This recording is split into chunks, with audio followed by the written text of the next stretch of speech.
Halo, dobar dan, da li je to škola ronjenja? Da, izvolite. Ja bih hteo da krenem kod vas pa me zanima nešto u vezi toga. Pa ovako, sad nam je malo raspust, ali smo negde po morima i idemo na ronjenje. A mene zanima koje sve stilove ronjenja vi predajete? Stilove ronjenja? Da. Koji stilovi postoje? Ja sam čuo samo za plivanje, znam da tu ima stilova, Dobro. pa me zanima da li ima i kod vas. U principu svi uče rekreativno ronjenje. Ja sam dobio od mog brata iz Amerike jednu 3D masku za ronjenje. Dobro. Pa me zanima da li se sa njom roni isto kao i sa običnom maskom.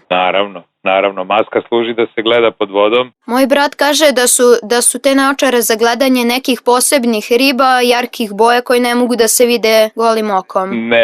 Nema, to ne postoji. Znači, svaka maska je ista. Ali na ovoj piše 3D. Da, pa to je verovatno ime koje je naziv. Verovatno piše negde sa strane piše koja je to firma. Evo sad ću da vam kažem, samo da pogledam. Piše 3D Cinema. To je nešto drugo, to nije maska za ronjenje. To je očigledno i verovatno da ima jedno staklo crveno, jedno je plavo ili tako nešto. Da, tako je. To je za gledanje filmova na televiziji. A znači ja sad mogu da idem u bioskop sa tim naočarama? Tako je. Jel treba da obučem ronilačko delo da bi one radile? Pa mislim, ne znam kako ti to pada na pamet.